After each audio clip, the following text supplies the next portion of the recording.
Friends, आज मैं common diseases in dog part 3 में आपके साथ डिस्कस करूंगा non cancerous cell growth over the body in dogs.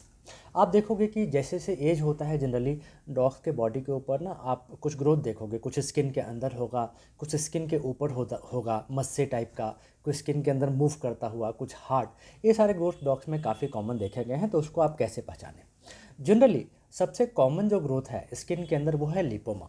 Lipoma is nothing but fat tissue जो generally skin के अंदर एक गोल सा फॉर्म हो जाता है। इसका साइज बहुत छोटा हो सकता है, अंगूर के साइज़ से लेके सम टाइम इवन पोटैटो के साइज़ का हो सकता है, बड़ा साइज़ हो सकता है।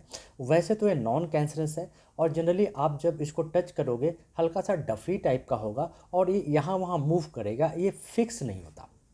तो अगर कोई भी ग्रोथ जो स्किन के अंदर है वो डफी टाइप का है, यहाँ वहाँ मूव कर रहा है, वो फिक्स नहीं है, हार्ड नहीं है, तो आप ये मान के चल सकते हो कि वो सिंपल लिपोमा है, एक फैट टिश्यू है जो नॉन कैंसरस होता है।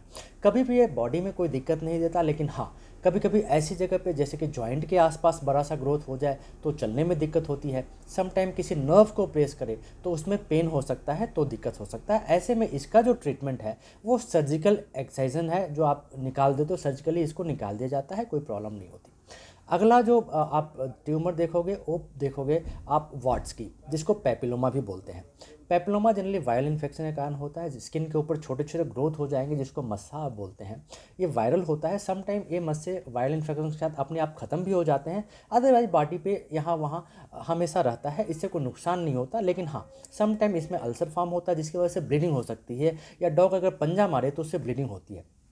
तो ऐसे में आपको इसको रिमूव करवाना होगा, सर्जिकली रिमूवल हो जाता है और ये वाट्स ठीक हो जाते हैं। एज सच जनरली चेहरे के आसपास होता है बहुत ज़्यादा, वैसे कोई दिक्कत नहीं करता। अगर बॉडी में है भी तो कुछ करने की जरूरत नहीं पड़ती। अगला जो है हिस्टियोसाइट कोमटोमा है, हिस्टियोसाइटोमा बोलते हैं। जनरली जो स्किन ग्रोथ होता है आप देखोगे कि हल्का सा बबल टाइप का ग्रोथ हो जाएगा, विथ रेड कवर होता है, पूरा लाल होता है, ये हिस्टियोसाइटोमा होता है। हालांकि ये जनरली डॉग्स में एक यंग एज में ज़्यादा पाया जाता है, जो अपने आप महीनों के बाद में ख़त्म हो जाता है। तो इससे कोई बॉडी करने की जरूरत नहीं, कोई डरने की जरूरत नहीं पड़ती आपको। फीमेल्स में आप देखोगे तो मेमरी ट्यूमर की समस्या देखी गई है। तो मेमरी ट्यूमर भी ज़्यादातर नॉन कैंसरस होते हैं, तो उससे भी डरने की जरूरत नहीं होती है। इसका भी जो ट्रीटमेंट है वो सर्जिकल रिमूवल है। और अगर फीमेल में आप इससे छुटकारा पाना चाहते हैं तो आप स्पेइंग करवा दें। अगर आप स्पेइंग करवा देते हैं तो जनरली मेमरी ट्यूमर की समस्या 90% नहीं होती है। तो ये सारे नॉन कैंसरस ट्यूमर हैं जो बॉडी के ऊपर होते हैं। अगला जो मैं डिस्कस करूंगा वो आई इन्फेक्शन के बारे में डिस्कस करूंगा, जो बहुत ही कॉमन बीमारी है। जनरली इंजुरी सबसे बड़ा कारण होता है आई इन्फेक्शन में, खास करके उन डॉग्स में जैसे कि पग है आपका, और भी ब्रीड्स हैं जिसके आंखें बाहर की तरफ होती हैं, जो सेल्फ इंजुरी कर लेते हैं पंजा मार के, कान वगैरह में पंजा मारते हैं तो आंख को इंजुरी कर लेते हैं, तो उसकी वजह से आंखों में इन्फेक्शन हो जाता है। कुछ और इन्फेक्शन जैसे ग्लूकोमा है, ये एज रिलेटेड होता है। यूवीआइटिस है, आप देखोगे कि उसमें अल्सर फॉर्म हो जाता है। समटाइम कंजक्टिवाइटिस है जो बैक्टीरियल इन्फेक्शन है, वायरल इन्फेक्शन होता है। डायबिटीज़ के फॉर्म में आप देखोगे कि क्लाउडी अपीयरेंस हो जाता है, कैटरेक्ट फॉर्म हो जाता है।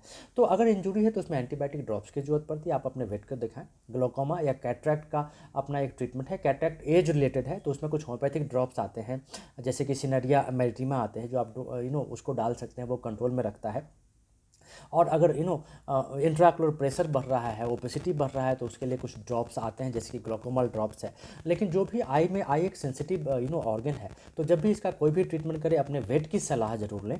वेट की सलाह से पहले कोई भी आई में मेडिसिन आप यूज ना करें, ताकि ये इन्फेक्शन आगे ना बढ़े, क्योंकि आई एक इंपॉर्टेंट ऑर्गन है बॉडी का, और उसमें अगर ईचिंग डैमेज होता है तो वो फिर जल्दी रिकवर नहीं करता। Thank you very much friend, thank you.